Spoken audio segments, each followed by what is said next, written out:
Good evening, everyone. Welcome to our discussion tonight as Aesthetic Impact Informational Services is presenting the discussion on applications level remote viewing expectations and how to describe a building. Lynn Buchanan is here with us. I'm Teresa Frisch. Lynn was my instructor trainer for controlled remote viewing, and I now instruct as well as analyze and project manage thanks to Lynn and his training.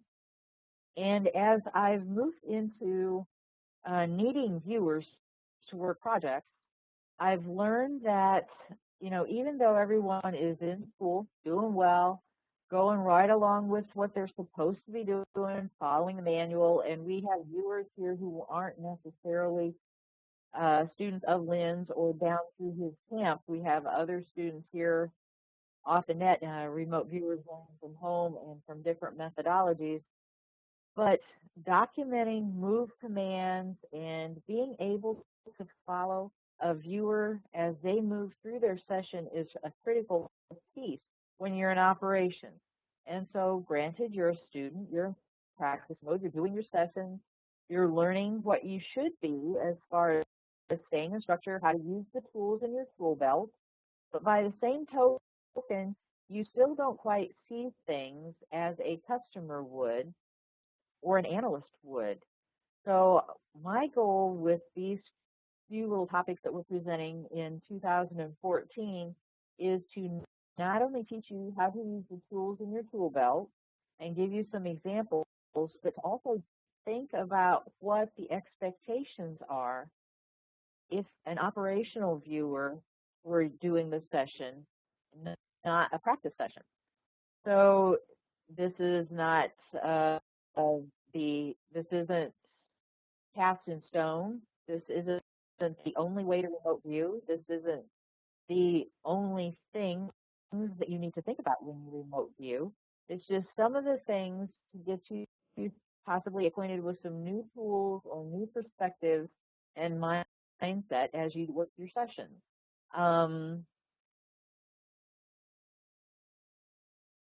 And at some point, I am just going to switch over to my laptop and, I am on my laptop. Switch over to my desktop, sorry.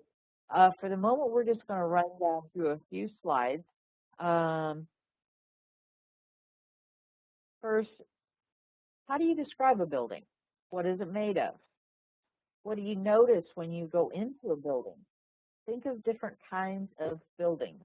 There are warehouses, kitchens, car wash, cathedral, airport, and I'm going to need your help with texting some stuff into the chat box in a little while because this is going to be a kind of hands-on webinar where all of us participate. So if you're conscious, or when you go into a different building, even from room to room, things will feel different. Every time you go through a doorway, you can practice just sensing that. It's called the ambiance exercise. But even if you weren't doing that from room to room, think about what you hear, see, taste, smell, feel when you go into a kitchen, when you go into a car wash, a cathedral, an airport. And then think about the fact that if you can't tell the difference in how to describe those buildings, interior and exterior, with your conscious mind, as if you were writing a book or a report or an essay, if you can't do that with your conscious mind, how can your subconscious communicate to you in a remote viewing session and describe those same things? So these are called, as Lynn says, P2IT exercises, but I wanted them to be more than just P2IT exercises. I really wanted to get that perspective out there insofar as what an analyst or a project manager or a customer would think as they looked at a session through a professional mode standpoint. Let me get the next slide up here. There are different kind of cues that we're going to review. There are action cues, and an action cue has two parts. This is known as the format for a well-formed question to a psychic, and it gives the conscious mind something to do and the subconscious mind something to do. A cue to the subconscious mind is a neutrally worded part of the cue. It could be a project number, a map coordinate, the word target, or any one of a set of neutral words agreed on by yourself or the viewer if you are a monitor. We're going to talk about how a single viewer working solo can do this in their session so that an analyst can follow them through their session and know what they're looking at. Because every time you move, you are off your assigned target. So a cue to the conscious mind is a direction to do something with the information when it's perceived. While this is a directive statement, and it does not need to be limited to neutral wording, it does need to be one of a group of directions which has been previously agreed upon by yourself, meaning from a monitor's perspective and the viewer. And we're teaching you with these little webinars to be your own monitor and to move yourself around the site and to stay curious. Examples of this portion of the cue are describe the site, show the size, draw what you see, etc. The second part of the cue does not always need to be given in full. For example, you can say mentally touch your ear to the target, sound, mentally taste the target, mentally sniff the target, smell. But the key thing is here, when you do this, the viewer must write down the cues as it is being given. So you're going to be getting information from all over the place, just like driving down the road and you have your eyes on the road, but you have the periphery where you see other things going on off to the left and right. So you do get things all the time in session, smell, sounds, taste, but if you want to use the tools in your tool belt and go around the site mentally doing an exploration in a purposeful fashion, that's when your move commands and your cues come into play and your documentation that you're using those so that everybody knows where you are in that session and as you move around the site. And let me get the next slide up here. There are only 4. So, and then move command. A second type of action cue is the move command. It follows the same structure but moves the viewer to a new physical or conceptual aspect of the target site. If a move command is used, the viewer has moved off target and must give a move command back. So some examples of that are move to the assigned target and describe. Anytime you move 50 feet above the target, 100 yards to the right, underneath the target, in front of the target, you have moved away from the target. So some people actually say move to the assigned target and describe at the top of each page of their session. But you definitely need to do that. You need to say move to the assigned target and describe every time you give yourself a move command away from the target, even if it's only 50 feet up in the air. So move 50 feet, move 50 north, yeah, right. 50 feet, 50 yards, 50 miles north and describe what you see. Face the target and describe. Move 100 feet above the target and describe what you hear. Making a couple of people panelists here so they can get some mics. And then the last slide that I have are the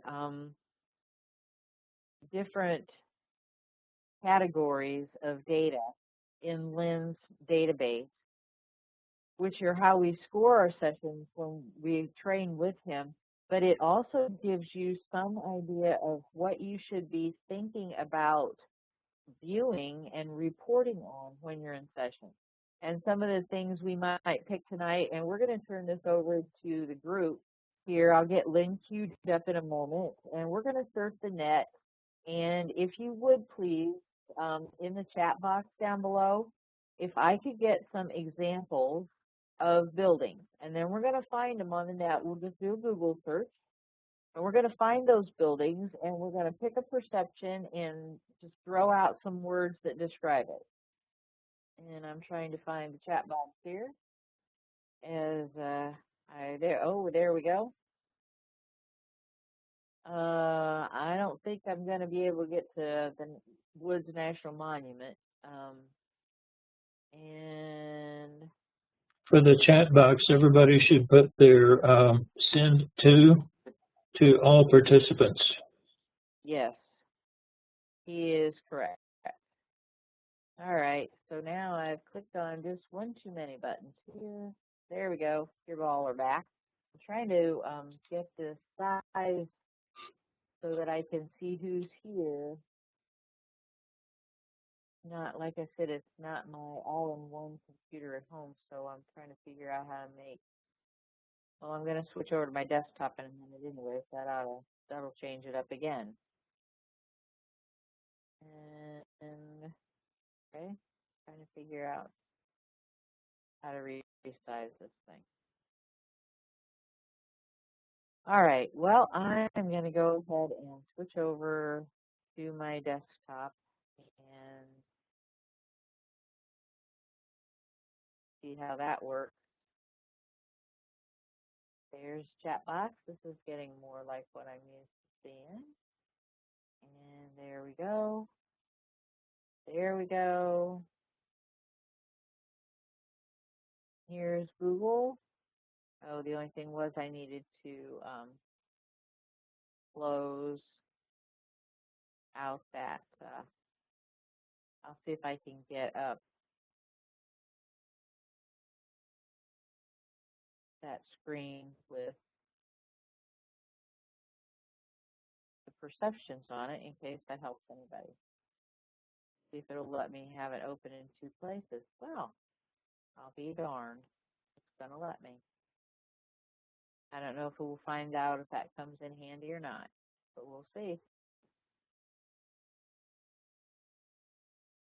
All right, so I'm not sure how much room this laptop is going to give us to do all this stuff all at once.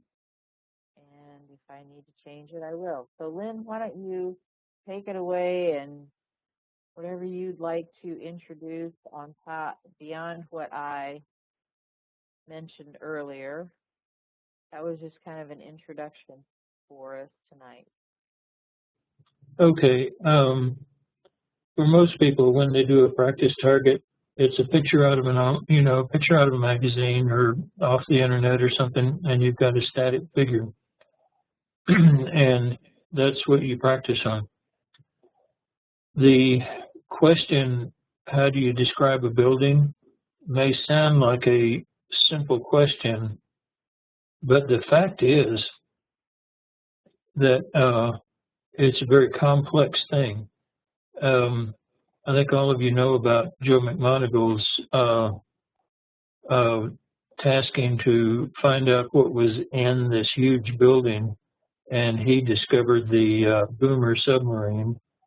And believe it or not, he got one tasking, and that was what's inside the building. And he went in and he found the submarines, but he also went, he looked around the building and he said, oh, there are offices, there are, different things. And he went and looked at them. And then, without retasking or anything, he said, okay, let's look outside of this building. And he realized that they were building some kind of a submarine, and he looked outside and found out they weren't anywhere near the water.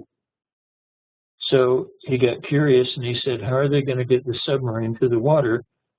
And he moved himself in time forward and in small increments. And when he did, he kept track of those small increments, and he came up with a date and a time when they were going to dig a channel from the ocean up to that building that would be deep enough to float out the world's largest submarine. And he kept track of the time, and he actually told them the time of the day and the day that it would happen. And when he did, they actually diverted the satellite to get pictures. And those were the only pictures we had ever gotten of the boomer submarine. And it would be until after the Cold War was over before we would get another one.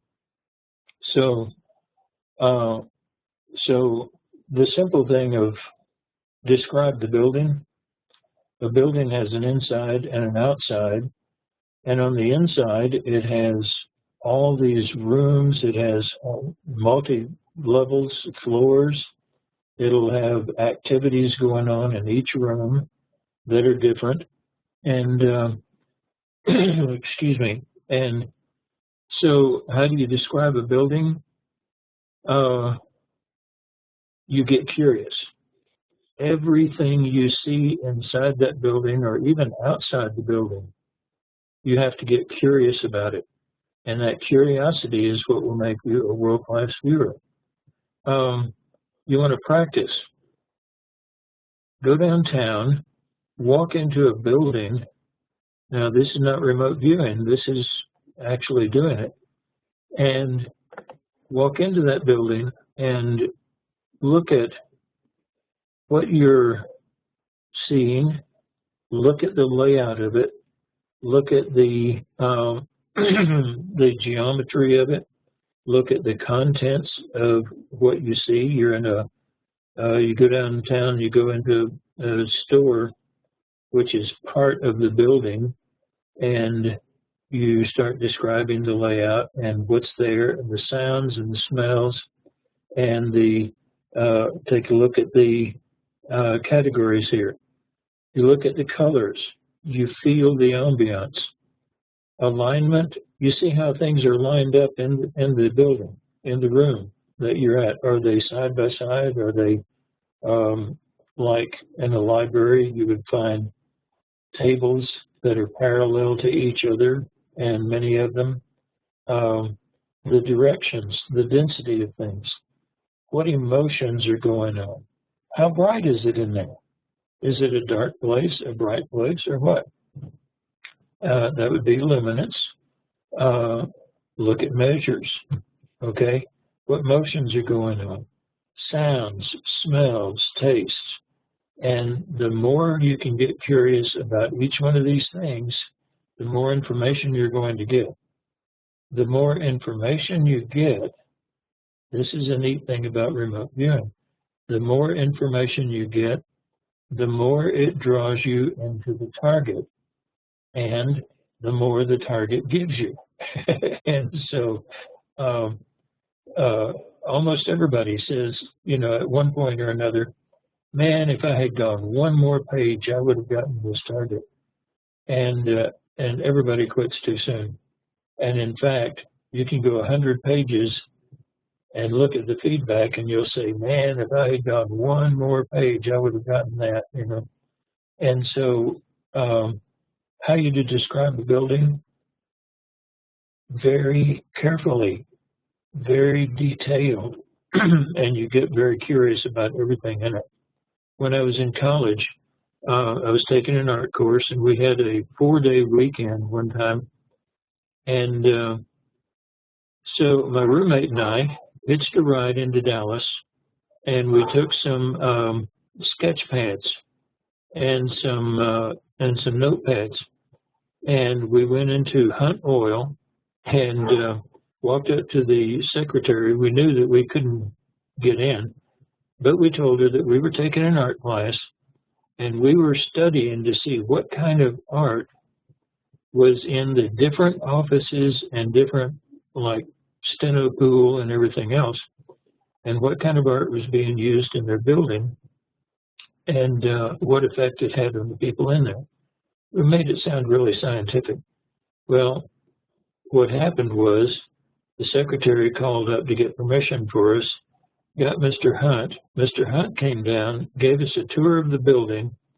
He took us out to a tour of one or two of his other buildings. He took us to dinner that evening. He put us up in a swank hotel, and the next day he continued on with the tour of his buildings. And then when time came to go back, we had hitched a ride to Dallas. He put us on a bus and sent us back to college. And in the process, we not only met Mr. Hunt, we also got fantastic tour, met a lot of people, and we got a tremendous amount of detail simply about what art is used in the different areas of a building. And of course that made our thesis for the whole semester.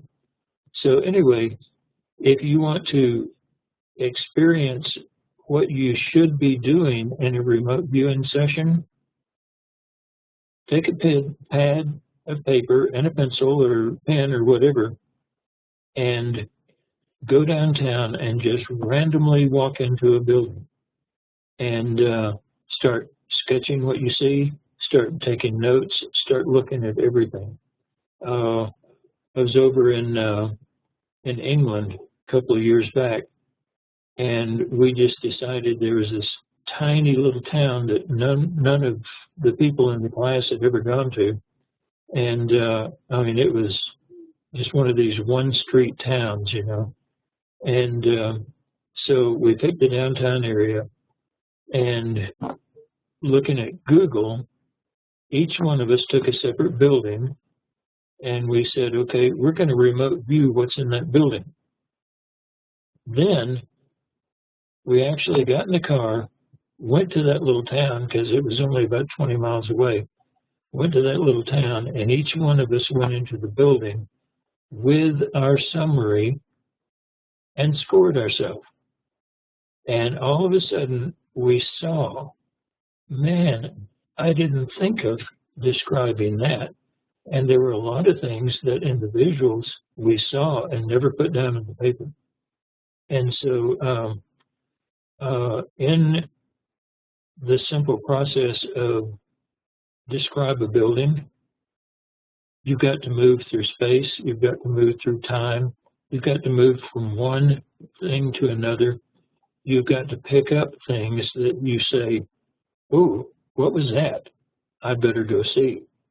And in the process of doing that, you wind up describing many times more than you would ever see if you actually went there. And, you know, we did that to the Mormon temple in Cardston one time with the class, and we got all kinds of stuff. And we found out by moving through time that the big temple in Mormon temple in Cardston is closed down on Sundays because they don't hold services there on Sundays. We didn't know that, and we didn't find it anywhere in the feedback. We actually had to call and find out, and sure enough, the place is closed down on Sundays. And one of the viewers found that out by simply moving forward in time from day to day to day, because he got curious about what goes on all through the week. Anyway, what we're saying here is that to describe a building, you've got to go through these categories. You've got to give yourself a move command. And when you do, you've got to keep track of where you are or when you are. Remember, in remote viewing, there's no difference between saying move back 10 feet and move back 10 years. It's, to the viewer, there's no difference at all. And yet you have to keep track of where you are. Every time you enter a new place when you're doing a building, one of the first things you want to get is the ambiance change. Ambiance is extremely important in remote viewing when you get into operations. And so anyway, I think she has a long barn here, heritage preservation. I'll turn this back over to Teresa, but the thing is, your curiosity is what's going to describe that building. And the thing is, if you can't go into a building here in your town, look at it and describe it, then how are we going to send your mind halfway around the world and have you do that to a building there? And so one of the practices that you have for remote viewing. You know, you don't always have to have a session, do a session in order to practice your remote viewing. One of the practices for remote viewing is just walk into a building or walk into a location or go to an event or even talk to a person and just pay attention and say, if I were remote viewing this, what would I need to see? And so I'll put my soapbox away now and turn it back over to Teresa. Sorry, sorry for so long. That was wonderful. Thank you. I appreciate that because you did address it from an operational standpoint, not just a kindergarten standpoint of, you know, practice your colors, practice your sounds. This is incorporating how you practice into how you apply it. So I just grabbed, instead of a famous place, I thought, okay, we'll just take some not real exciting places, and obviously this is a barn. So it's going to be chaos if everybody tries to speak with all this many microphones, and we'll get all this feedback. So how would you describe this barn? Just throw in a bunch of descriptors off into the text area. What color is it? Look at those windows that are lined up.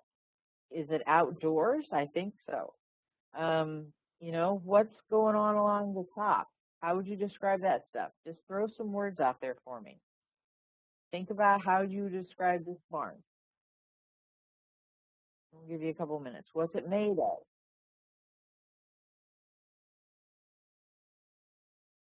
Gambrel roof line. Oh, getting fancy. Good job.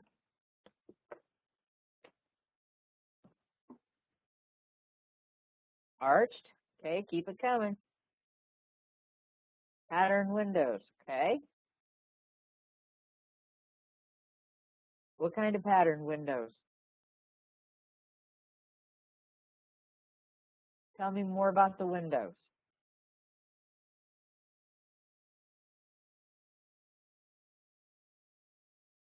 Road. Very good. Do they have panes? I don't know if you can see that. I can see it on my screen. They're paned windows. I can't tell if they raise or not, if they're like divided. Frames, multi-panes along the sides. Low to the base. Good. Very good.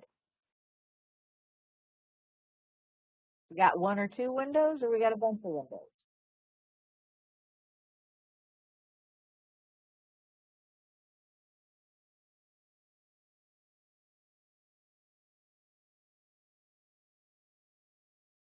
Oxide paint.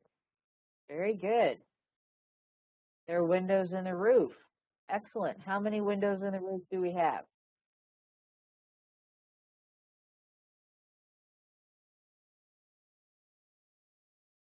That might actually show up also as something that as you're going along, it's like all of a sudden it's like you might have an AOL of windows in the roof, and you'd be thinking, huh? Windows in the roof?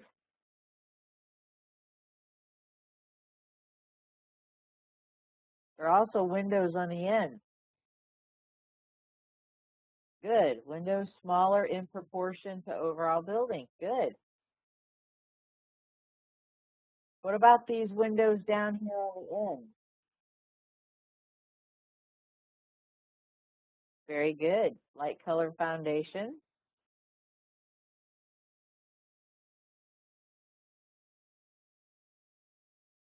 Good. Large opening at one end, high up. Does that make you curious as to why they would have a huge open doorway there that high off the ground? Attached to something else at one end. What is attached to something else at one end? Yes, the roof extends past the building. Parallel windows, each one segmented. Good. So you would write that in session going down the left-hand side of the pane. How would you write parallel windows, each one segmented? Would you write windows? If you were a basic student, windows is a noun, so you'd be putting that off at the side to the right and declaring it as an AOL. If you were in P4, stage 4, you could work that windows in a T column, but you could also just AOL windows and come over on the left-hand side and describe the shape of that window. Square, rectangular, divided into sections, paned. Okay, rectangular shaped structure attached to something at one end. Doesn't that open up to a ramp to lead horses? Guessing as a purpose of the raised opening. And actually, Lawrence, I think that I don't know how much exposure you've had with farm stuff. I know that you live in the city now. That's a hay mow. That door open. I grew up on a farm, or I started out on a farm. A lot of farmers in my family still. That door opens, and there are gosh, all I can think of is hay baler. What do you call that? It's a bale hook. You're calling it a bale hook. When I grew up, what is that thing that is? Oh, I have to describe this, and I'm asking you to describe stuff. Yeah. It's segmented, and it's like a ladder, and you throw the bales on it, and it takes them up to the boy, my dad would be all over me. It's like, Yeah, you know that. that's a bale hook or a bale lift. But the thing is, if you didn't grow up on a farm, how would you, and you were remote viewing this, how would you describe it? how would you describe it? Yep. You couldn't describe what's up there until you moved to that hole and went in. And so here's opportunities for move commands. Which, let's see, open space in the middle, segmented section. And, the lower end, thought it was a door, looks like a window. Now I come closer to the screen. That probably, it could be a window or door either way. It probably slides. There's probably a track up there. Hay escalator. There's a word for that. Man, I'm going to have to Google that. Layered wood construction. All right, what about these things along the top? What have we got going? Because those might get your attention. There's an opportunity there for describing relationships, numbers, purposes, shapes, ventilation. That's the purpose. Very good. That's right. Those are not chimneys. That's right. No fire in that barn. Oh, God forbid. 5 vertical protrusions on top. I'm counting 1, 2, 3, 4, 5, and then this front one is different. I think that it might be missing its little top notch, though. Rank smells. You think maybe? Depends. There's some critters in there. There could be definitely rank smells. Okay, so you have a building here, and we've described a lot of stuff. I don't think anybody's told me what color it is yet. If you did, it got by me on the screen, and I apologize. What color is that? Brownish red. Okay. Kind of faded. I think somebody might have mentioned that. Might even be barn red. All right. So then we have the 3 sloped windows. We talked about that. Now we're on the outside of this building. So you have a building. You've decided you have a structure here. What would you do if you were going to get curious about what goes inside? How would you write that? How would you write a move command? You're going to be really curious when you're going to check this building out.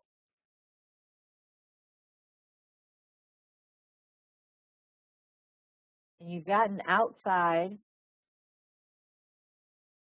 in your perception, so you've decided that you're outside. So you want to move inside. Move inside the structure and describe. You can then cue yourself the way you do with anything. Mentally tap it, sound. Mentally sniff the target, smell.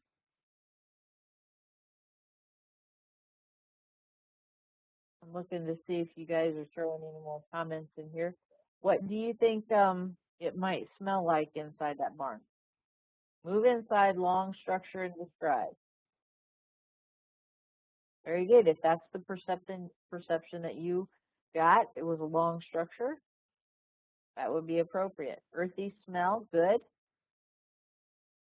Seems like it would be easier to see through the building light from the windows on the other side.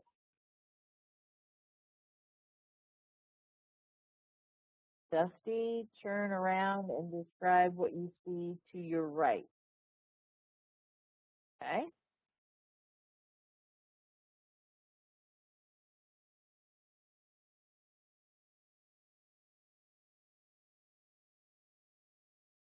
Since the comments are rolling in here, I'm letting you guys kind of run with it.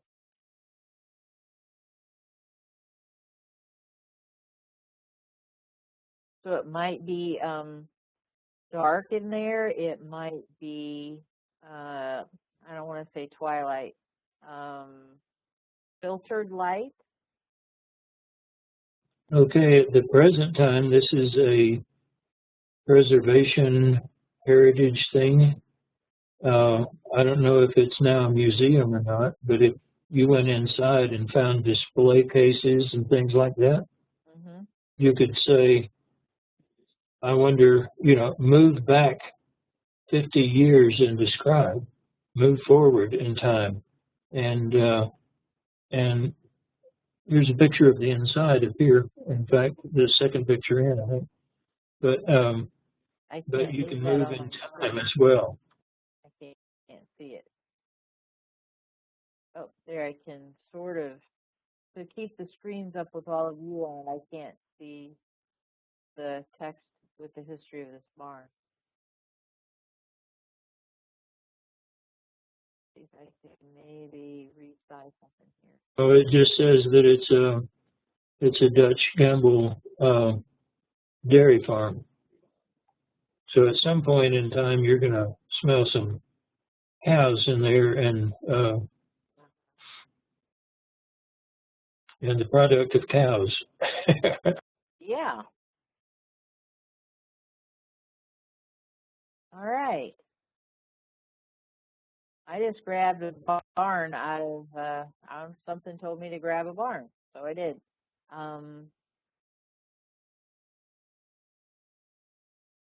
Then there's a different barn, and you would have a different opportunity to describe the silos, which are the round things on the sides, and the corn. That's a corn crib or grain crib here, the shorter one. All right, let's do something different.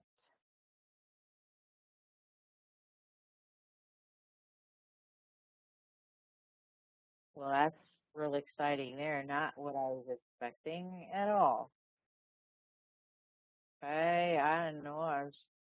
Thought it would be, and believe it or not, I had a ton of pictures. I've been driving around taking pictures for tonight, and they're on my iPhone, which is not. It was a really neat car wash back there. That was a long building with windows on both sides. Did you see that? I was scrolling down here. Hang on, I've got that one. Let me go back. Which one did you see? I think it was up near the top.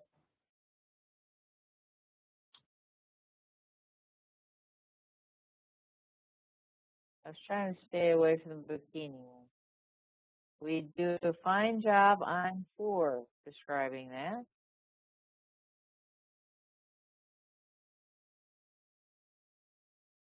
Okay. I am not seeing lots of windows and a car wash on my screen. Um, Okay, sorry about that. that's okay. You just wanted to see the Right girl there. skiing. There it is. This one? The red one about halfway down. It's second. No, that's good. Describe that. This one? Okay. All right. That one. Yep. Let's go with this nice little red structure here. Anybody want to start? What do you see? Are we inside or outside? And notice how many things about this were also about the barn, but could you describe the differences in such a way that we could identify which one you were talking about? Can you describe each one so that we could tell which one you were talking about? Yep. Perfect. You can see both inside and outside at the same time. Very good. And that was actually addressed in the Princeton research. The viewers told the folks running that project that it was kind of confusing. They didn't know how to score their sessions because sometimes they were actually viewing either inside or outside. There was a window there. So I don't know which, if they were outside or viewing inside or vice versa, but that is definitely something that comes up. So as you move around the target and start sorting out your perceptions, it gives you an opportunity to clarify that. You can chase those details. All right, we've got some comments coming in here. Let me catch up. We've got move to large opening at the end of the structure and describe. That's a holdover, but we have the same kind of structure here. Oh, that was still barn. All right. I think the smell is going to be different. Smell is going to be completely different too. Clean smell. Pattern vertical lines. It's red. So is our other building, just totally by accident, unless this was a good choice on Lynn's part. Peaked structurally, pattern rectangles along the base. Excellent. It's reflective. Good catch. Triangular entryway. Signage at the short end. Things moving in one direction. Man-made structure, large, transparent, vertical, rectangular shapes, more than one. Drenched. Good. Who's drenched? What's drenched? There's energy involved. There are chemical smells, human activity inside, machinery sounds. Now you guys are starting to get warmed up. Good. That pen's hitting the paper. Is that limestone in the background? Possible location, Kentucky, Tennessee. And land around it is landscaped, structured, and it's loud and soapy. Scary, exciting to small children. Let's see. I have been reading comments. Landscape. What do you mean by landscape? Let's talk about the landscape. So say you are, you got landscape and you're going to probe that. You've taken that word landscape and now you put it in parentheses and you're going to move to that. That is a move command. It tells the analyst or who's following you that that is the perception that you're chasing. So it's an unspoken move command insofar as you didn't have the big writing that says move to the landscaping and describe. Even though you could, all you have to do is write the word landscaping in parentheses, and that tells whoever is following your session that that's what you're looking at. Okay, let me see what we've got rolling in here. We've got commercial ambiance, professionally landscaped. What do you mean by professionally landscaped? Movement through the building, goes in at one end and continues through and out the other. Good. That's a directional. You can chase that. Trees, shrubs, is that dogwood? Dogwood being a noun, but you could explore that further. Lawrence hasn't had any official remote viewing classes. Darker green lawn, definitely Midwest. Not necessarily. You have to watch that definitely stuff because that boxes you in and there's a huge chance you're going to be wrong. That's why you don't nail yourself down like that. You describe the colors and whatever you can get your senses on that's going on around you. Is it warm? Is it cold? You know, is there snow mixed in with the green? You know, is it possibly the northwest or northeast? Hang on, I've got to get back to scrolling here. Mechanical actions done in steps. There's a stray cat of a greenhouse, perfect. Tall hill or cliff. Straight through alignment. Short shrub-like organic. More than one. Under 2 feet tall. Green color. One taller organic. Thinly shaped. Pink color. Good. Busyness, hectic, pace, industrial, cliff, landmass behind the structure, good. Let's see. I grab a drink of water here. All right. So we've got landscaping and clean ambiance, good. So, uh-oh. Oh, I clicked on it. I'm like, uh-oh, what was that? We now have a little bit of a close-up, whether I wanted it or not. Yeah, whether, while you're doing that, clean ambiance. Ambiance is probably one of the least understood categories, and it is so versatile and can tell you so much about the site. For instance, you go into here, what's the humidity change? Mm-hmm. I mean, the humidity, one of the first things that's going to hit you about walking into that place is all of a sudden the extremely high humidity. Lynn, let's get him rolling on that while you're talking. So okay. We've been describing outside. We're going to move inside the structure and describe it. So start throwing out what you would expect to see, feel, taste, anything you would expect from the inside of a car wash. Let's get it rolling. Go ahead, Lynn. You can keep talking while they're throwing stuff out here. Okay, just back on the ambiance, not of this target, but on ambiance period.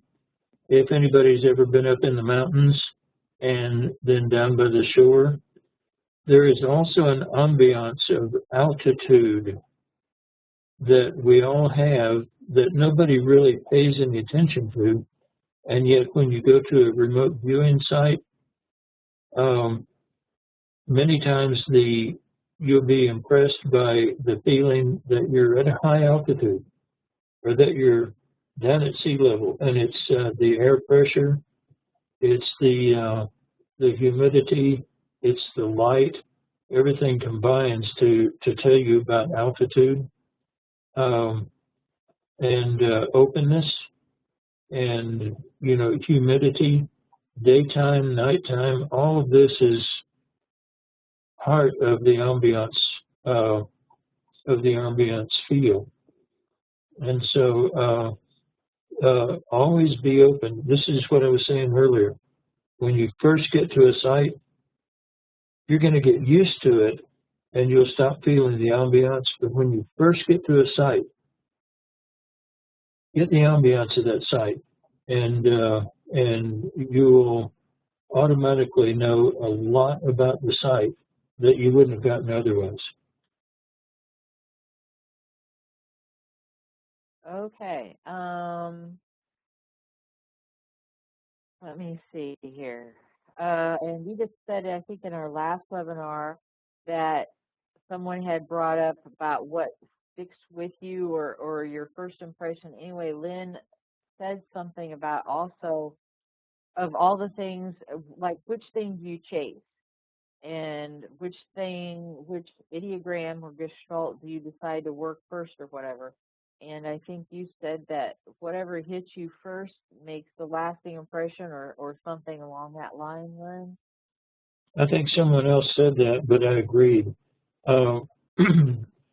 However, there are those people who are viewers who, especially if they get front-loading their subconscious already knows what the main subject is, and so it will go in first and get the least important things and will build up to the most important thing.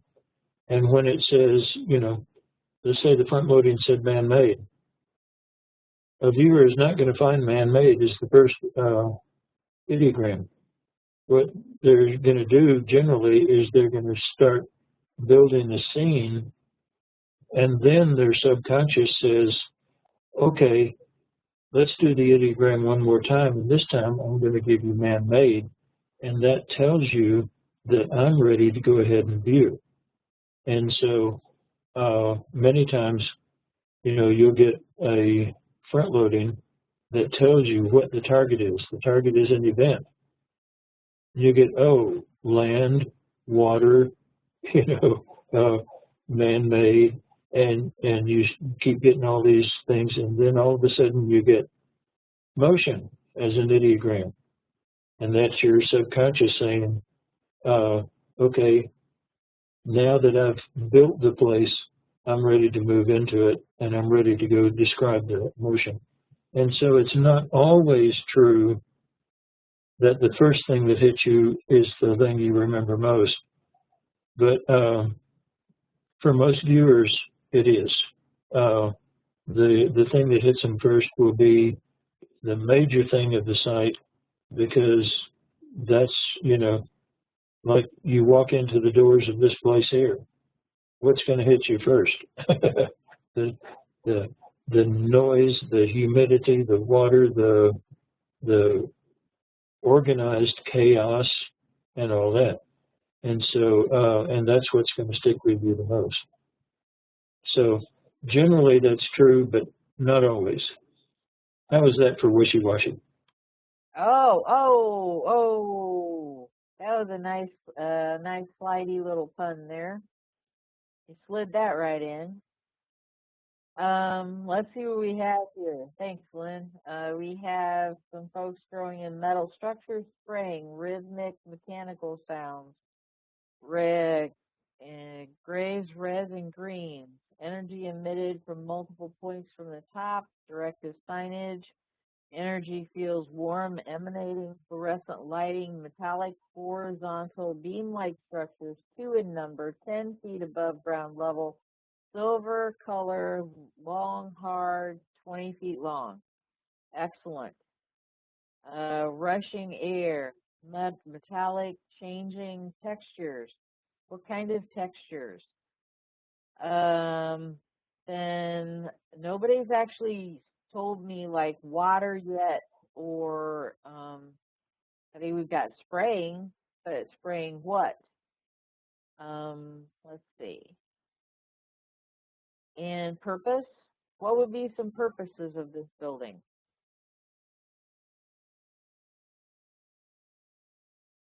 Revolving mist, that's good. In and out.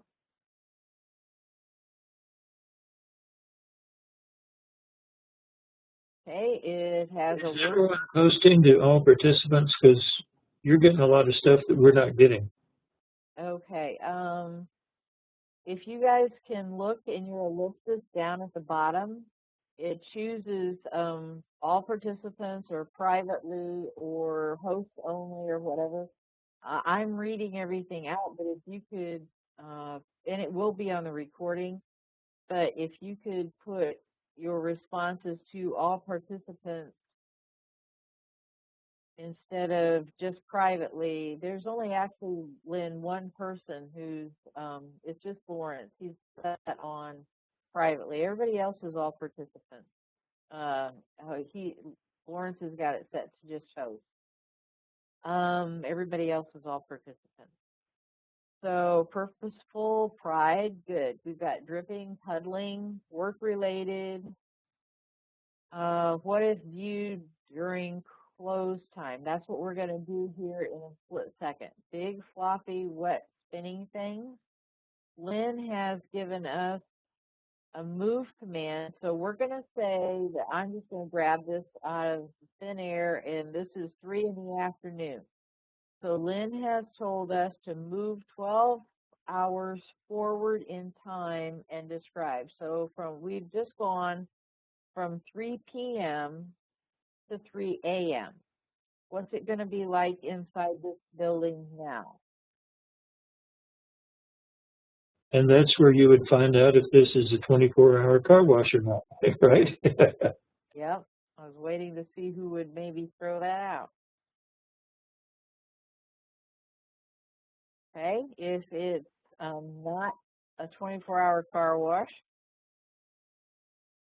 we're going to say it's not a 24-hour car wash. What would you find inside a closed car wash? How would it be different?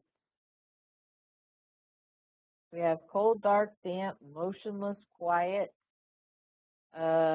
floodlight. We've got dry, dank odor, eerie, dark, shadowy.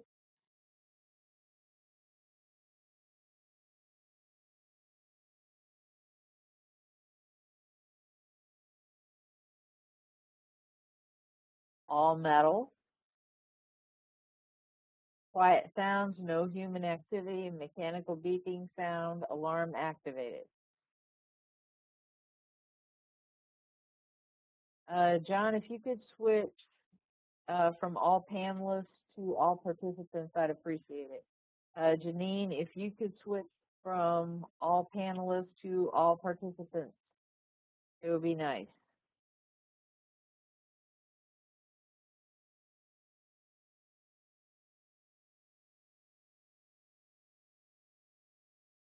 You can choose all participants right above where you type in.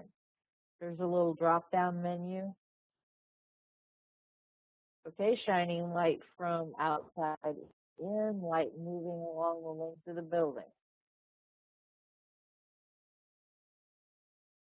All right, let me find another option. We're leaving the car wash.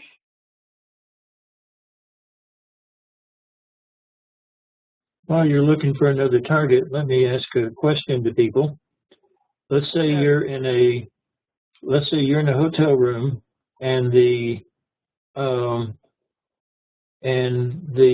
shades are drawn. It's nighttime. The hotel room is right near a street, and there are cars passing by, let's say on the freeway and all that. How can you tell whether it's rained outside or not? You kind of cut out for me. How can you decide How can you tell whether it's rained outside or not? Okay, so it's a hotel, and how do you decide if it's rained outside? That's right. The windows are drawn. You're next to a freeway and there's traffic going by. How can you determine whether it's rained outside or not? Okay, we've got answers coming in. Splashing sounds by cars, whooshing, tires through wet road. Absolutely. You have to depend on sounds, right? Yep. And so many times cueing yourself at a target with something like sounds, smells, tastes, you'll get information that is peripheral to what you were looking for. And you'll get sounds of traffic going by. Oh, it's been raining. Okay. And so these simple cues may sound simple, and it may sound like, you're just cueing yourself with something simple, but the information that comes back can be quite complex if you just stay open to it. Oh, this is an activity. This is not a building. Whoops. My bad. I was thinking a dog kennel would have some pretty distinctive noises. Let me see here.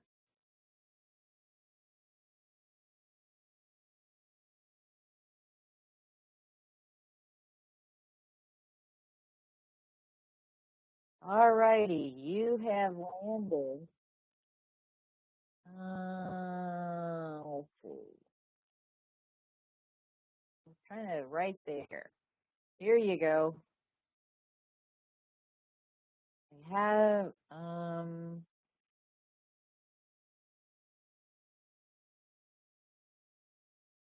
where you've got all panelists, Janine, there, you can try looking at the ellipsis right there where it says all participants, but you are an attendee, so I'm not sure if maybe it is limiting and I'm not aware. Okay. Thanks for trying. That's okay. I'm reading them out loud anyway. All right. We now have Los Bravos, authentic Mexican restaurant. So let's describe this building.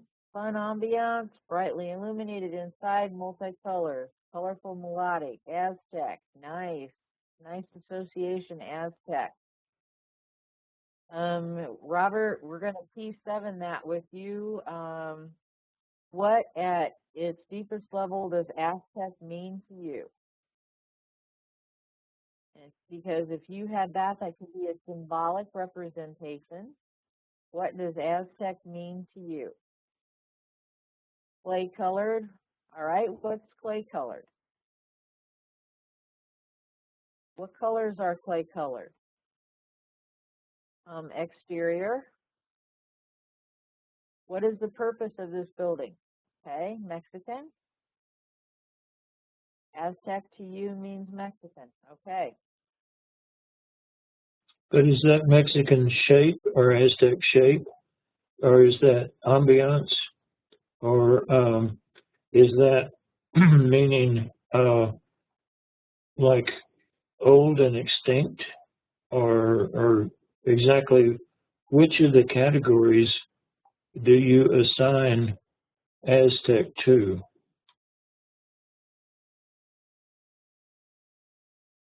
The color is a Mexican color.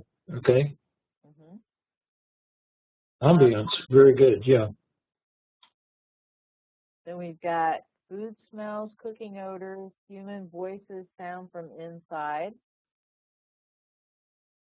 That symbol feels almost Tibetan, like a mandala. I see how you got that. Thanks to switch, you guys are switching over. Also, thanks to all participants. I was thinking Janine just had it.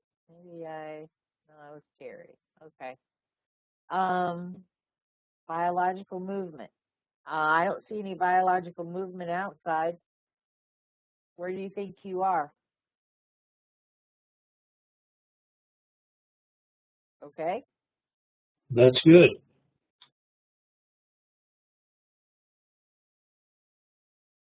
It's got a hard roof. There's spicy smells. All right, so we're all going to move inside this building. What Terry just did is many times the subconscious mind will say, yeah, I'm moving ahead. You try to keep up with me. And she just jumped inside without a cue and perfectly good. You just, sometimes on some of these targets, you just, you just hang on and it takes you for a trip, you know, a good trip. It's nasty thundering. And need to write that off to the right. You're making a little note there. And also note, you might throw a note in there that I seem to have moved inside or whatever. But now we're going to officially move inside. Okay, let's describe it. What have we got? Look at the picture right in front of you and don't think about what's going on. What do we have right here? Commerce, good. That's the purpose, good. I'm getting kind of hungry myself. We have tables and chairs. Those are nouns. What would you do with the nouns? You would be setting them off to the right. Therefore, you need to describe the tables and chairs. What color are they? How tall are they? How many are you getting? What are they made of? They're colorful. We've got gaudy colors, energy emanating from the top, possibly light. Good. Primary colors. Orderly, ornate, yellowish hue.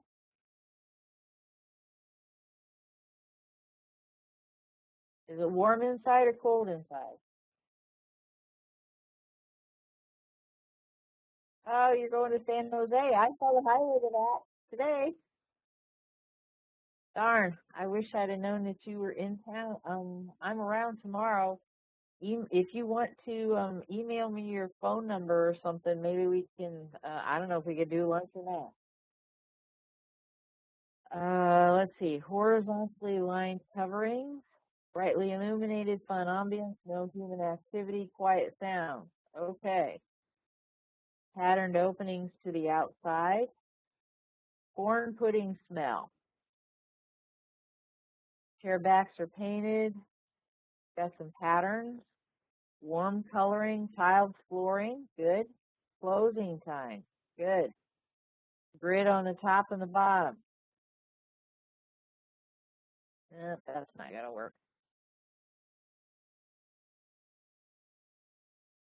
And neither is that.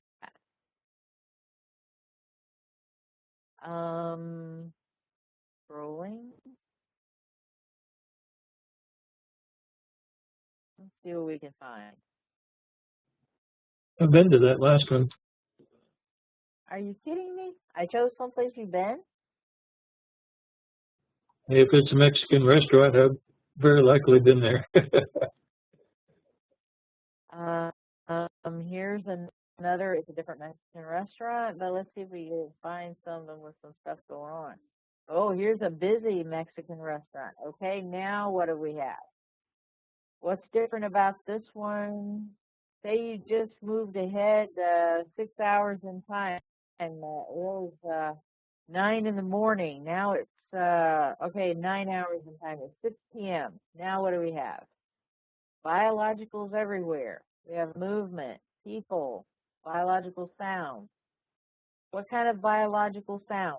All right, everybody concentrate on biological sounds, okay? Noisy, loud talking, loud voices.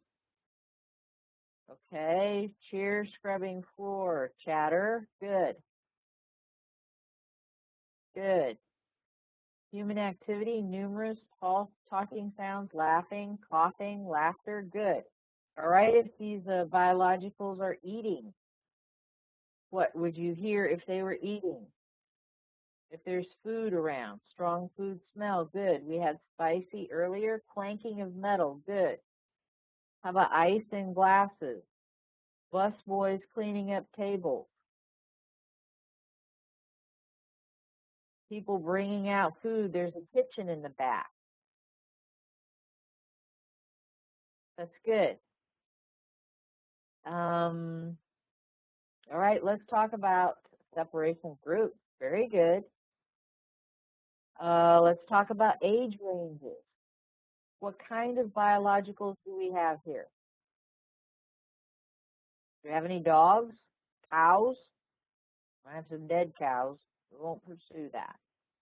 What kind of biologicals do we have? We have family. Good.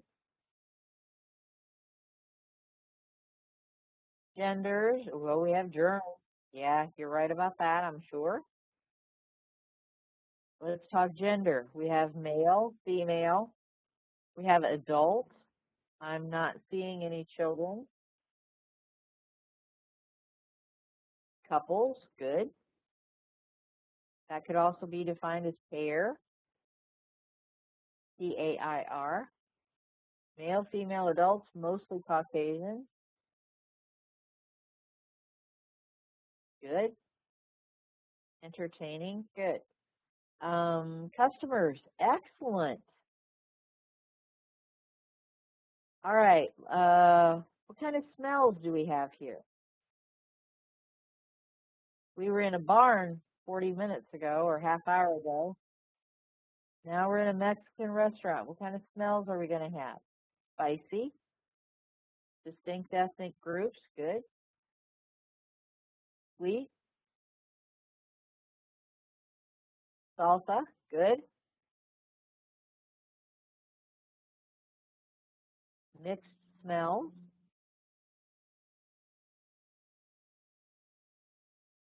flickering candles,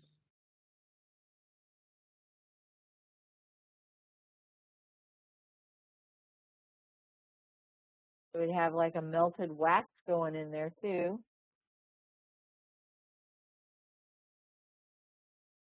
I'm looking over there.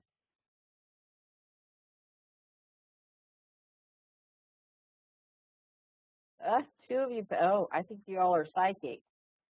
Two of you hit pattern ceiling at the same time.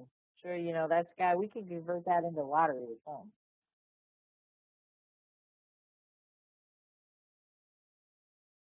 Elevated around the edges. Okay. See where the edge tables are higher than the center tables?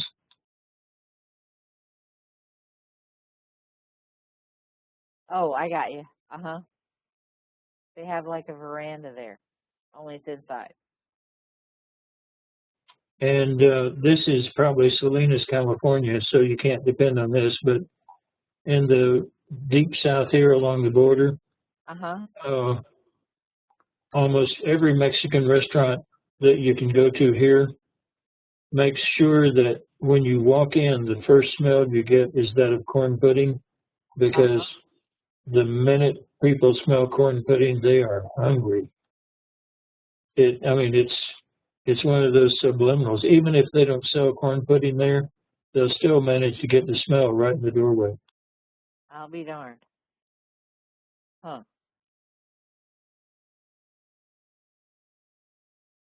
All right, we've moved to a specific area of the target. Now let's describe. What do we have here?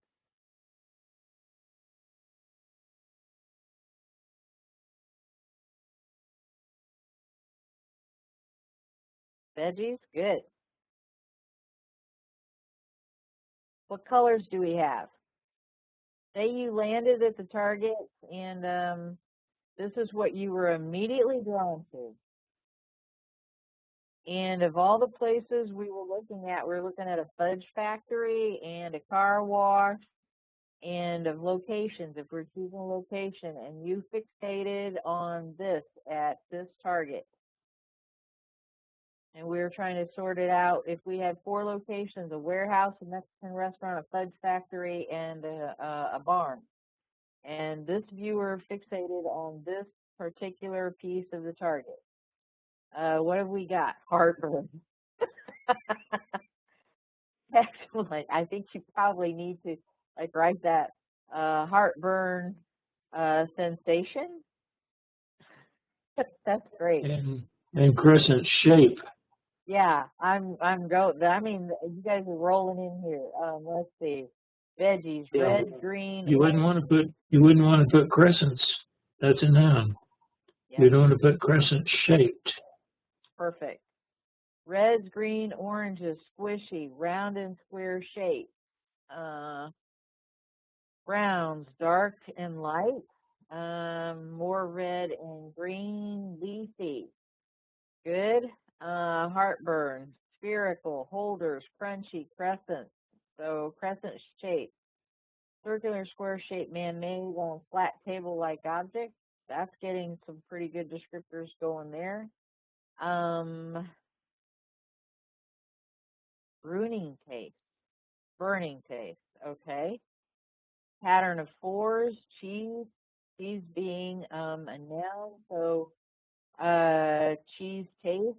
And by the way, like I said, once if you had all this stuff going in and say you got cheese taste, you could move to cheese taste and describe and start working particular things that would also be more descriptive, I think, and possibly lead you to say stuff like Mexican food or tacos, or even have an AOL of avocado. Let's see, what else here? Oh, Janine is break. I'm hungry. Hot and cold temps. Oh, and there's some green peppers here. We have chilies. Oh, yeah, that really didn't need to happen. All right. All right. So let's see. It is 9:26. So we've been doing this for over an hour. The basic thing to understand here, we had another time when a general came in and said, I have a building and I'd like to have you describe it. And one of the viewers came back and said, I see a building. and you know, that was the extent of it. And that general never came back.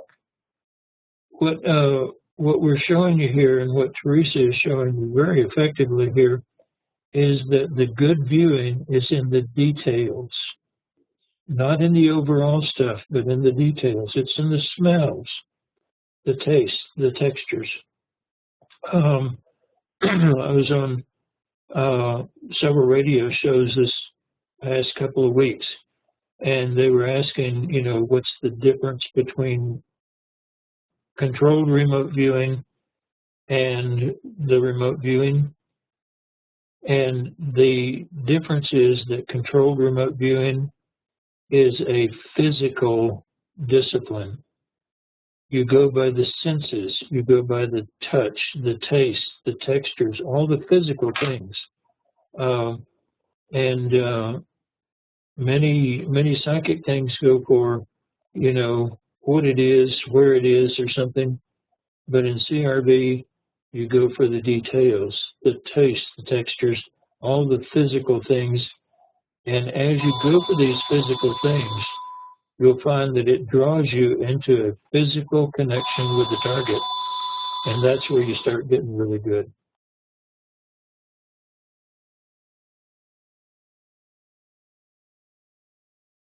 I'm not going to answer that. Okay.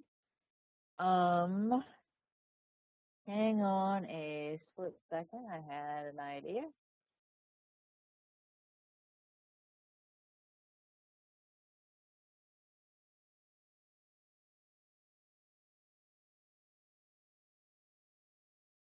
Oh, you changed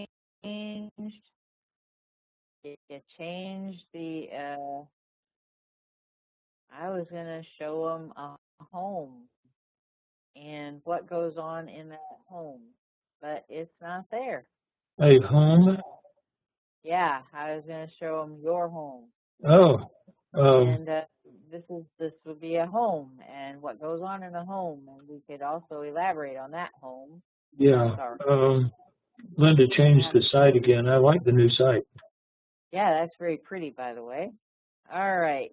I'm trying to think of, I tried to go through some sensories there with a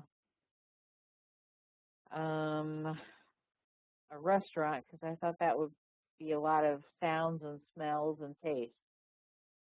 Let's see. Give me an idea, somebody. Something that's going to give us a lot of sensories. An observatory. A specific one? No, just Google observatory, see what you get. All right. That's what your local psychic said. That's what we're going to do. All right. I'm scrolling.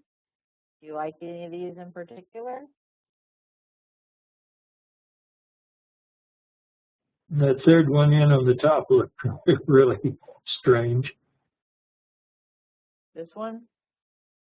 Yeah. Okay. Cape Town.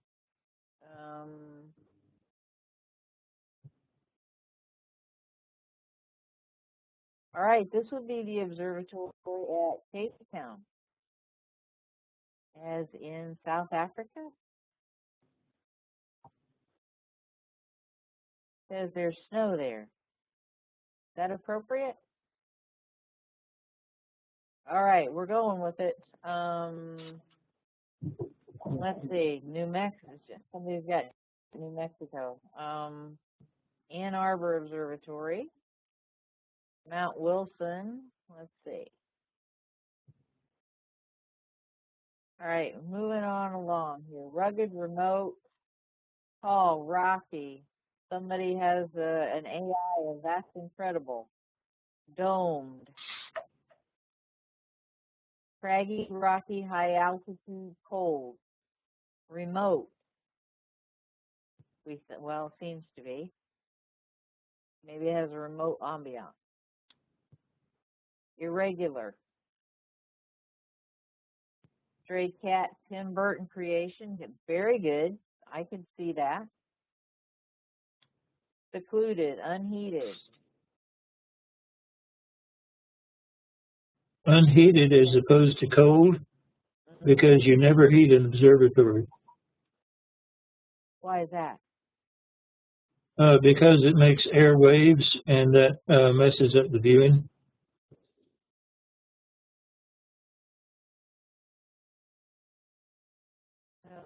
This doesn't, I don't know that this is the same place. It's all,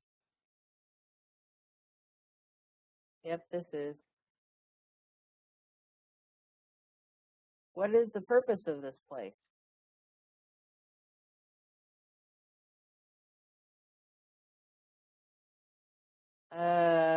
Terry says she's having difficulty differentiating between the landform and the structure built on top. Any advice? One, you can, in fact, I give this as a cue every now and then when I'm monitoring. Kick it. First, that's very good, by the way. Kick it. Result. You kick that rock, you're going to hurt.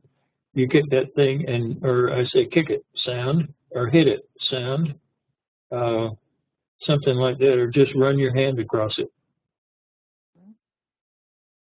We've got purposes, exploration, looking out, 360 panorama, overview, feeling of danger, damned hard to get to, castle-like. All right, let's see what else we can come up with here.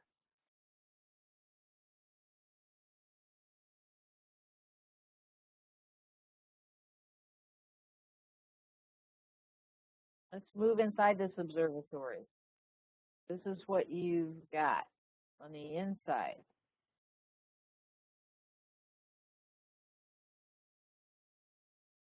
Okay, outpost and edge of the world feeling. Okay, so this is the inside of an observatory. Can you describe what we've got going on here?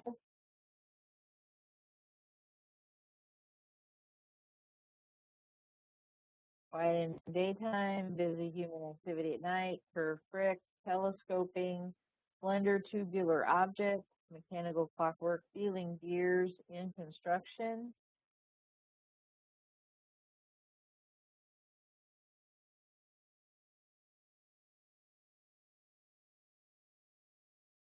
That's good with the busy at night. Winding ascension action. There's a circular stairway there. Spiral, stairs, curved vertical lines, celestial, curved horizontal lines. Looks like some bricks. Okay, let's talk composition and density. And there's patterns. You're touching on that. Historical ambiance, grid-like frame, precision parts, arched dome, repeating cylinders and rectangles, echoey. That's good. All right, what do you think it's made of? Density and composition. How would you describe this building physically? I know you're working on it. Ceiling open up, metal top dome, metallic. Good. Brick-like lower portion. Here we go. Metallic curved. I feel like I'm on a racetrack. Like in the movie The Sting. Here we go. Brick-like lower portion, metallic curved dome shape, layered foundation, brick. Good. Also, you notice we've got a line of bricks that overhang about halfway up where the dome starts. Not quite halfway, I'm sorry. About a third maybe. Uninsulated. Yeah, I agree. I bet it's cold there. Fairly enclosed, near openings here and there.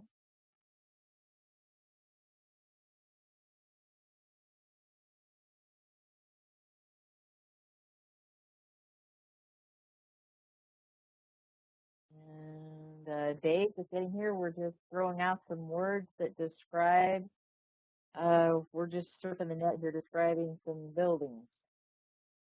Nice to see you. There's a text area with all participants down at the bottom, and that's where everybody's throwing in their comments. All right, viewing moon. That's good. You might AOL some stuff out in the galaxy too. Wouldn't be a bit surprised to see something like that come in. Wouldn't be a bit surprised to see AOLs of Hubble or the space shuttle or NASA. Seriously, looking up solitary hydraulic fluids, oils found. I think that's found.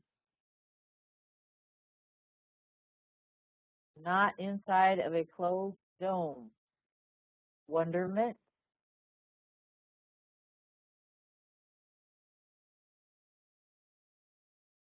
Is that a word? That is, yes, that's a word. Early 1900s. Good. All right, let us move on. Somebody give me another. It's 9:37, and I would like to wrap this up at 10 since I'm away from home. How about a flower shop? All righty, a flower shop. The man says flower shop. We shall get him a flower shop. Or a garden supply center or something like that. Okay.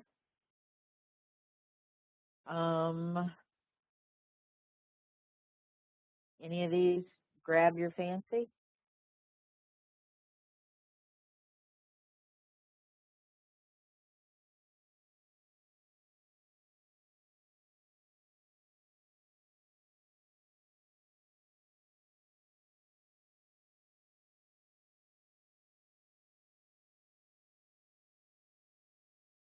All right. So I'm gonna change my mind on that.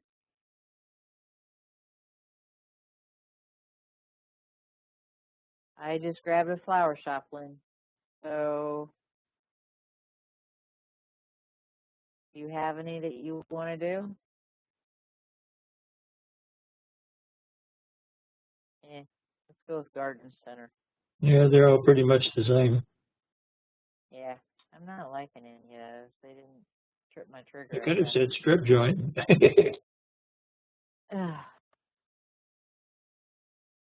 Yeah, you could have. But note that I didn't. That would be correct. Hang on. I've got a dandy.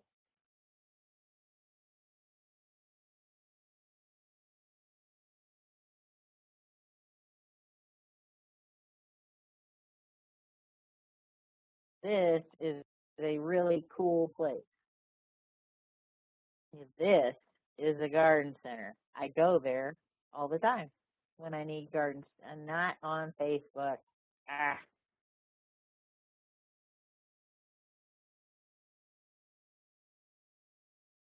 Oh, please. I have real pictures of this, actually. That's more Facebook. All right, here is not Facebook. Here is a garden center.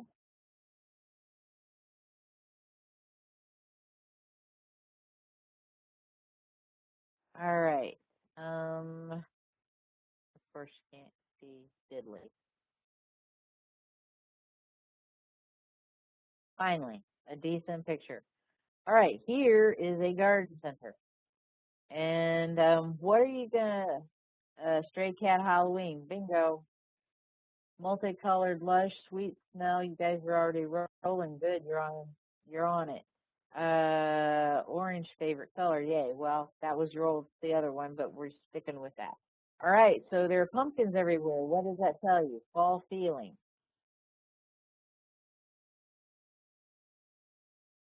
Harvest. What time of year does that normally be? Granted, it is the Midwest. Okay.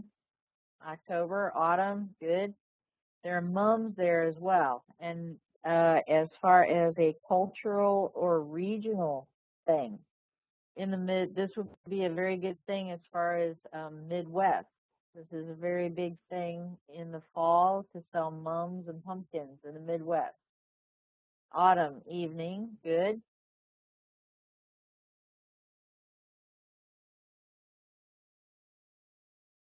Anybody notice this shadow, biological over here, probably holding a camera? Cemented, right?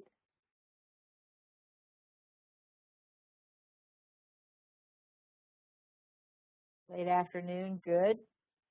How do you know it's late afternoon? How would you describe late afternoon? Long shadows?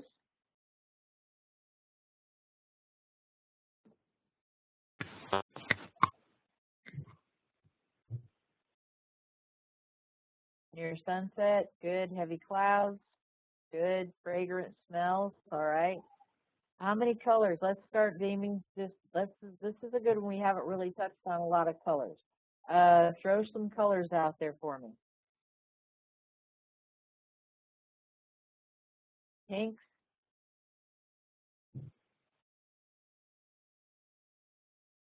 orange.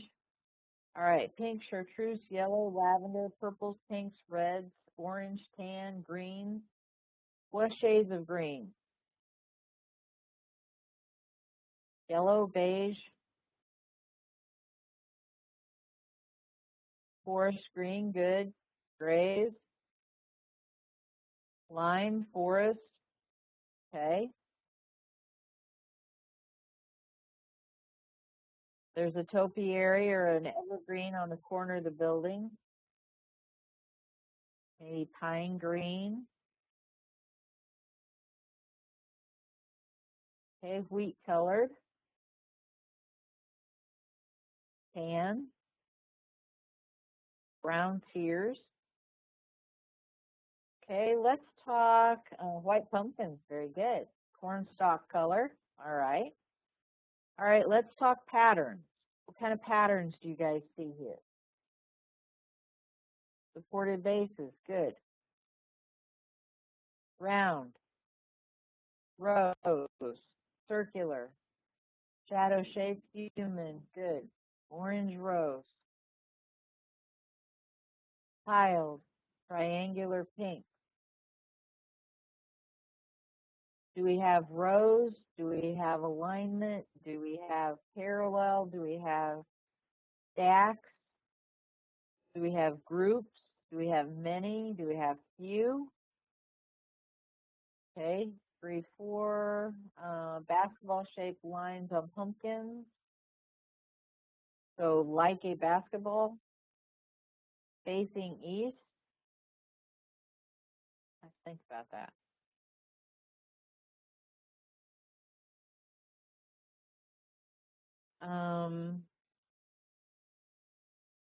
Silver-sided.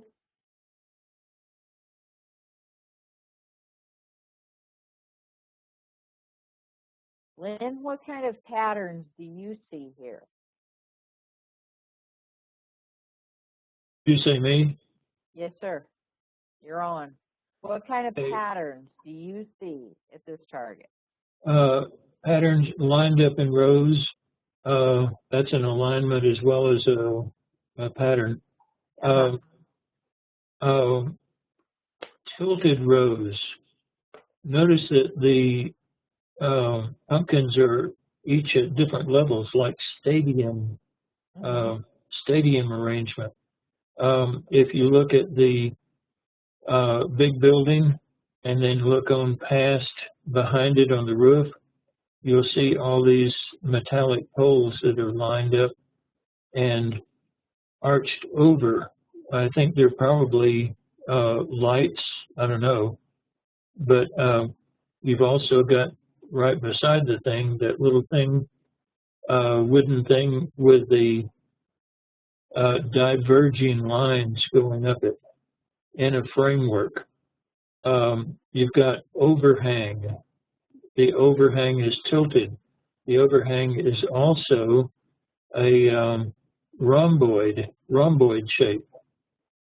You've got the roofs are tilted. You've got in the on that other building over there, you can see the striped. And that's not striped. It's a striped pattern, but it's actually ridged.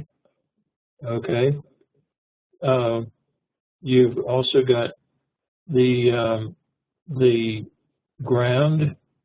The pattern of the ground is that it dips down. It's not completely level. It dips down. See how the water's collected in one spot, as drained to one spot. You've got the square arrangements. I think somebody, that was the Mexican food that somebody said squares of 4 or something. And you've got so many patterns in here. You've got hanging from the overhang, the baskets that are hanging. Look at the tree to the left of the overhang there on the big building. That thing is done in a spiral. You could also say seashell shaped. Okay. And I mean, shoot, this thing has patterns and shapes and everything all over the whole thing. You've got a square, elevated square right there in front. See that sign in front of the flowers, the deep red flowers? And shoot, this is overkill for a target. I mean, you get a target like this, you're going to have a hard time finding something that you have to put a note on. Okay, so we landed at that target, and I am trying to get an interior picture. Oh no, I don't want that. Yeah, working with the screen here. Here we go.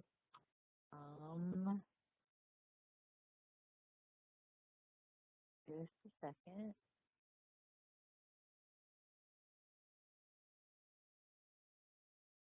Because I don't know which one of these is inside.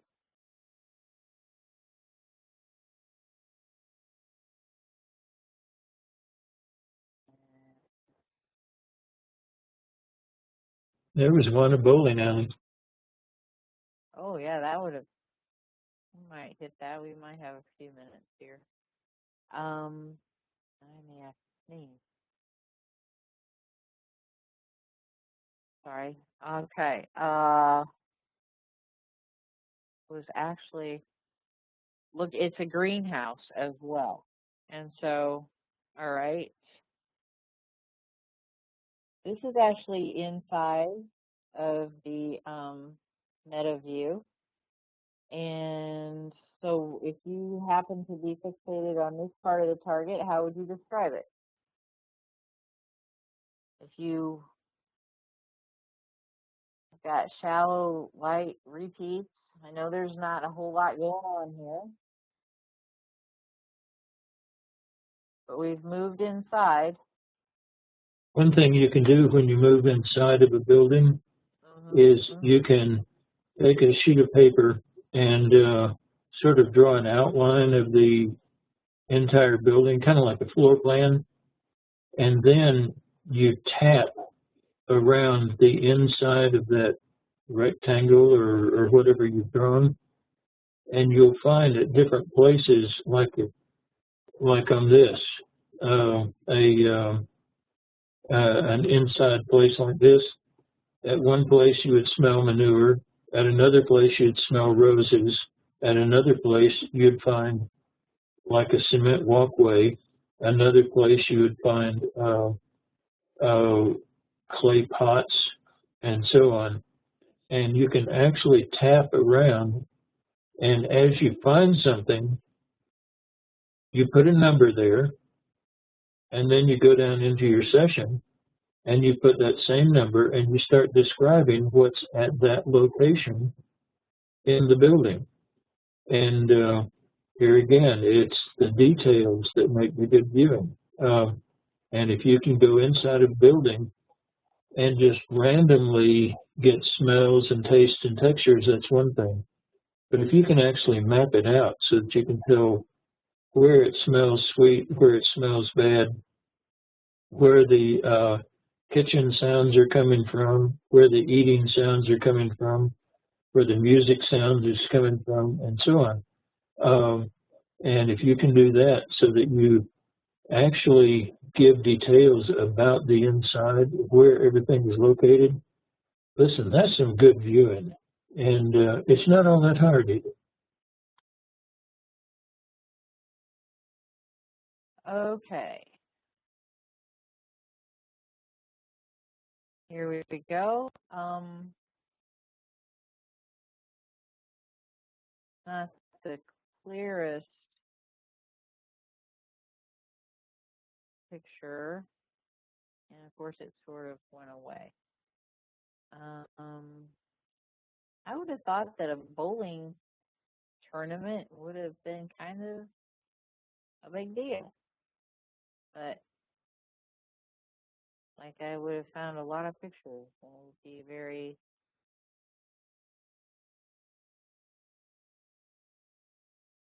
Okay, here is a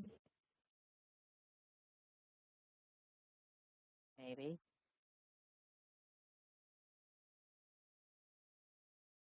And again.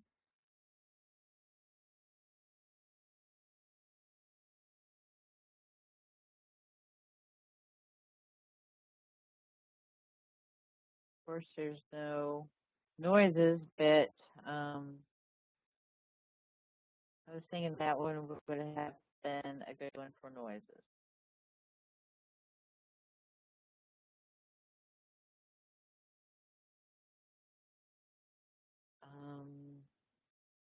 Can take one or two more suggestions. 9:53, maybe one more. I'm stuck on that. How about a wrecking yard? A wrecking yard? Okay. I was going to try for the entire airport.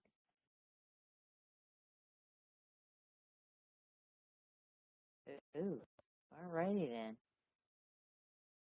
Well, hang on. A wrecking yard is not a building. We're supposed to be describing buildings.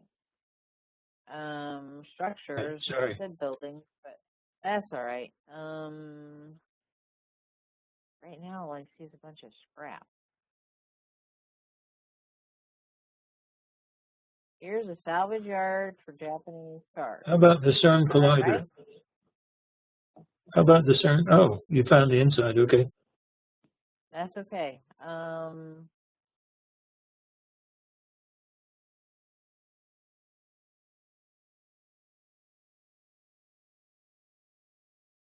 Hopefully I got that right.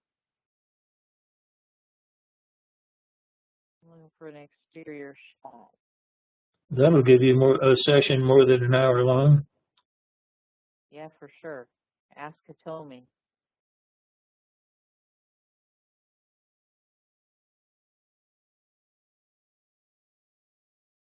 Okay. For anyone who hasn't seen the DVD of Hitomi doing the CERN collider, it's definitely a DVD that you would want to get if you're planning to do remote viewing, because I mean it's classic. It really is. All right. So here would be the external shot of the CERN collider. There's, the dome-shaped building. We've got crowds. It appears very touristy. We've got people wearing jackets, so it must be fairly cool outside. There are people riding bicycles. Let's see, more than one bicycle. It's a sunny day. There are clouds in the sky, so you've got that kind of ambiance, and good. We've got orbital explorational coming in. Well, let's see if we can move inside. Hopefully, of all these pictures.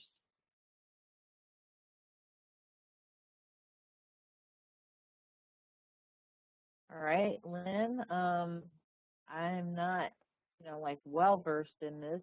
Is this an okay shot with folks to describe, or you want to lead us in this? Okay, well, that's the tube that goes around in a humongous circle that's several miles long, and this is what would you expect to find in this environment? What kind of sounds, and would it be quiet or noisy? It would be quiet. This is all magnetic fields that go in here that accelerate the particles along that track. And the sounds in here are just hums, the hum of the large magnets, the hum of any cooling, and the hum of the power going through the lines. But this is probably, well, the whole CERN thing is probably very quiet. We've got some folks, collisional, high-tech, pink noise, airflow, fans, vibration, underground, directional. Underground is also an ambiance. Generally, people can feel when they're underground, and don't overlook these things like altitude feeling, underground feeling, above feeling, outdoors feeling, indoors feeling, and so on. Okay, let's see. Enclosed, describe a magnetic field. Fuzzy feeling, multi-level, massive, high-tech, metallic, circular pattern, expensive.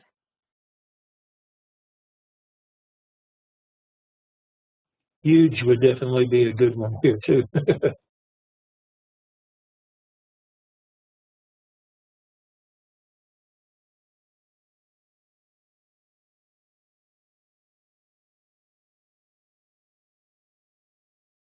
Okay, while you're looking at these, just to kind of sum things up, Actually, what we're saying to do is do this in real life. As you, if you work the ambiance exercise and the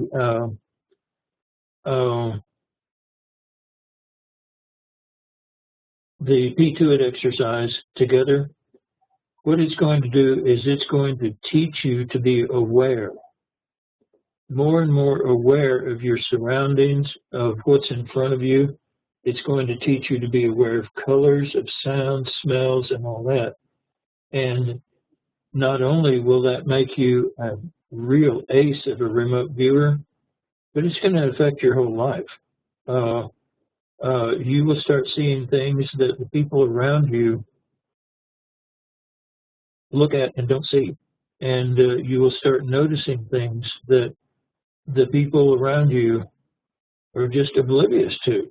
And whether that's in just your day-to-day work, your day-to-day surroundings, or whether it's at work, looking at different projects and all that, you'll start seeing things that nobody else can see. And these two exercises, just noticing the ambiance when you walk into a new place, and then the P2IT exercise of describe the colors, pay attention to the colors, the smells, the shapes, the sounds, and the textures. And if you practice those in real life, it's going to make your remote viewing just skyrocket. And it'll also change your entire life. So speaking as a remote viewer, do these two exercises, do them in real life, Walk into a building, take a sketch pad with you. Everybody will think you're an artist, and everybody thinks artists are crazy anyway, so nobody will pay any attention to you. And take a sketch pad, take a notepad, and just start seeing things and smelling them and tasting them and touching them.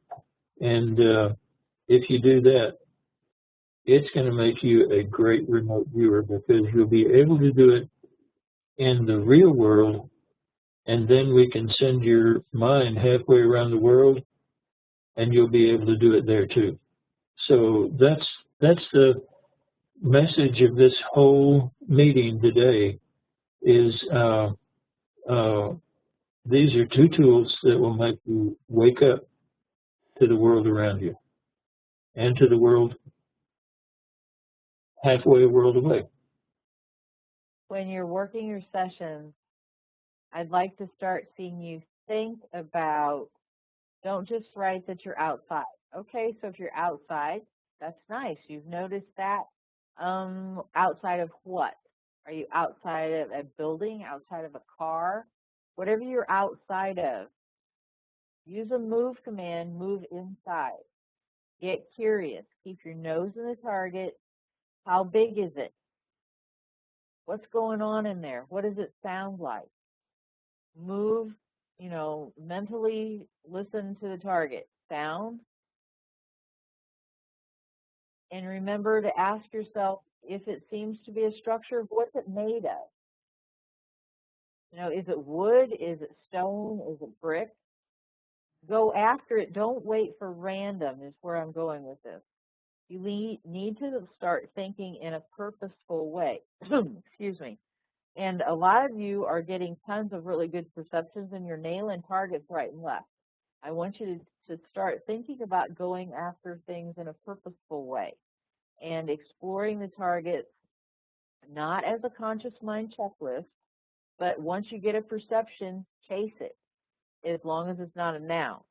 Nouns will get you boxed in and lead you on a castle building spree, and you'll learn something from the session, but don't build on your nouns. But chase those perceptions. Don't just accept what comes in randomly and say, hey, I had a great session. I really nailed that target. Did you go after it in an aggressively curious way? Are you curiously aggressive or aggressively curious? Or did you settle for what your subconscious reported and called it a day? You'll start stretching yourself, growing, expanding what you can do, and yes, Lynn's right. Of course, he's always right. But if you can do it in real life, then you can do it in session. And your subconscious will begin to notice things that wasn't expected of it before. So, oh, hey, she's kind of moved the bar up. She's expecting a little more this time. Well, I can do that.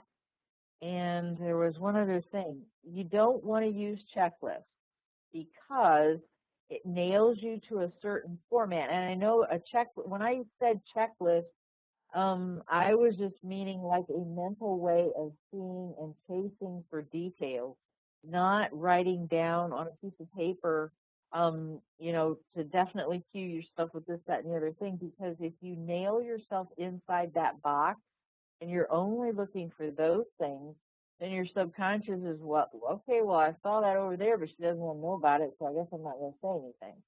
It will only perform inside that checklist box, which is the parameters that you've set up, and you don't want to do that because it won't report, or it may not report what's really important because you've kind of put limits on it. So you don't want to do an actual checklist. But I mean a way of thinking type checklist, if you can, if that makes any sense to you at all. So that's pretty much a lot of what I wanted to cover. Thanks everyone for coming. The attitude that a remote viewer should have. I started to put this cartoon in the back of my manual, and I didn't. The cartoon is two vultures sitting on a limb, and one turns to the other and says, "Wait, hell, I'm going to go kill something." And you're right. You can't just wait for it to randomly come to you in a remote viewing session. You can go get it. And if you Exactly. do, if you do, you're going to be a good remote viewer. And I want you guys to start thinking like that. I want you to start going after stuff. Don't build castles, don't waffle. But if you get something in session of perception, you've got tools in your tool belt. Use them. Pull them out. Go after those perceptions. Go for details. And I don't want you to also like whip out a move command that's like listening type move command. Get two perceptions and whip out another one and get two perceptions. Let the perceptions dry up, if that makes sense. Give yourself a cue to mentally do something at the target, whether it's listening, tasting, sniffing, whatever, and let the cues dry up. Give them a chance to be expressed. And then, all of a sudden they're trickling down, drying up, you're not getting much. Give yourself a new move command, and that keeps you curious. It keeps your nose on the target. It keeps you aggressively looking for information. So with that, thank you, Lynn, as always, for coming and sharing all of your background knowledge. You have a lifetime in this now. We really appreciate it. Words just really aren't enough. Thank you for everyone for putting up with me and participating. You are really doing a great job with throwing those perceptions out there, and I was happy to see it. Really was. We are going to be discussing target 140212 in a couple weeks. Some of you have sent in your sessions and have been retasked. I can't talk about the target, can't give you any feedback, but that's what we'll be doing 2 weeks from now. In 4 weeks from now, we have another guest speaker. We're going to give Lynn a break. He and I started us off. Excuse me, Angela Thompson-Smith is going to be speaking March. I'm sorry, March is still Lynn. Lynn is going to be working with kinesthetics in your session. For those of you who haven't studied advanced yet, that's more using some things for 3D like clay modeling, blocks, sand, stones, Legos. And so Lynn's going to be presenting that in 4 weeks. In April, we have Angela Thompson-Smith, who's going to be giving a presentation on cross-training and using ERV, CRV, and adjunct methods. Some of the viewers here who are not strictly CRV trained are possibly already well aware of some of those methods. And then get my month straight here, May, Rob Abbott, a member of the remote viewing community, who's very well known out on some of the lists, Stargate and IRVA. Rob has a lot of natural ability. He is deaf and is going to be having someone sign for him. He says he'll be just fine.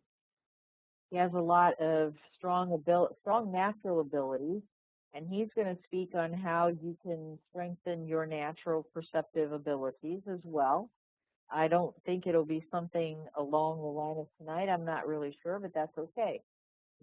Everybody has different ways of doing things, and it may resonate with some of you just as much as what Lynn and I have said this evening.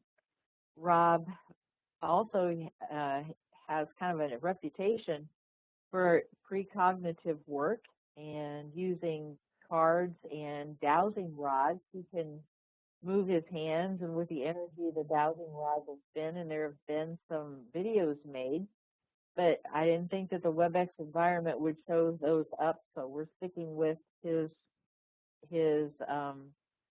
offer to look at natural abilities and strengthening some of those. I would like to clarify that with the WebEx environment, I was afraid to make announcements of a target coordinate things separate from our topic discussion, so I combined them. So we are each month having target coordinates, but just because we're having a topic, it is not front loading. Some of you are thinking that it is. I'm getting sessions back, and I know that I threw this at you in January because I was not sure what I wanted to do in 2014. So some of you are thinking that the topic presentation is front loading. It's not. The topic does not have anything to do with the coordinates or the target practice for this month or whatever month we happen to be in.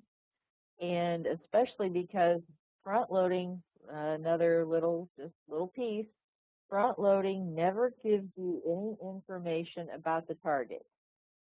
If it is giving you information about the target, that's not front loading, it's pollution. So, for instance, one person turned in a session thinking that we were describing a building and that was front loading. However, building would be a loaded word. Building is not a neutral word. Man-made or structure would be a neutral word. And front loading is always in two parts and it's always neutrally worded. So you don't have to bring or worry about pollution because a loaded word brings with it your baggage of what you know, everything about that word to bring along with it. So just to clarify that if you're working targets for it, I'm hoping to do this all year, is one target per month, and we'll retask folks or let them use the tools in their tool belt and practice taking breaks and use move commands and so on and so forth, and really go after some details in your targets. And you can still practice targets on your own, and you don't need to limit them to just me. I'm not expecting that at all, especially that would only be giving you one target a month. And for some of you, that's not quite enough to get you where you want to be with your sessions. That would only mean 12 targets a year, and the more targets that you do, the purpose of working a target isn't to learn something about the target, it's to learn something about yourself and how your two minds communicate and get them to work together. So sorry about that little soapbox. I was planning on ending, but I thought, oh, a moment of clarification and housekeeping is needed. So the chat window is not up. Let me just take one last look here, see if anybody had anything. And structures can be natural as well as man-made. So that's all I have, and I really need to wrap this up. And we will see everybody in a couple of weeks. Thanks a lot for being here, everybody, and thank you, Teresa, for having this. I know this is a big drain on your time, and I just want you to know it's really worth it to the rest of us. Thanks. I hope so, because if we're going to get some viewers who are comfortable with their skills and are able to go out and share them with others, it's all part of the bigger kids teaching the littler kids. So that's what we need to do. So thanks, everybody. And Lynn, thank you for thanking me. I keep telling myself I don't know how much longer I can keep this up. I have my own stuff I need to be doing, and yes, it takes a lot of time to set this up, and for a little while yet, I'm gonna keep trying to keep doing it. But I need to write a book, and I need to do some teaching things, and but without all of us working as a team, I won't have nearly the ability to teach other people without all of you. So we're in this together. We're pioneers. So thanks everybody for coming. I appreciate it. And see you in a couple of weeks.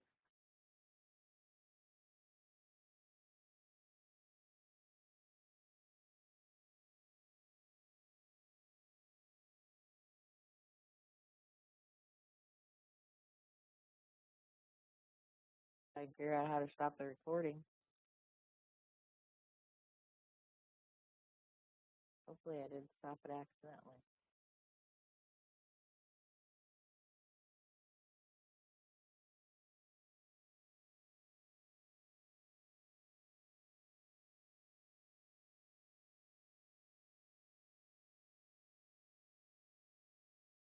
Can't see the way I usually do. My screen's not as big. There we go. That might be it. And then again, aha.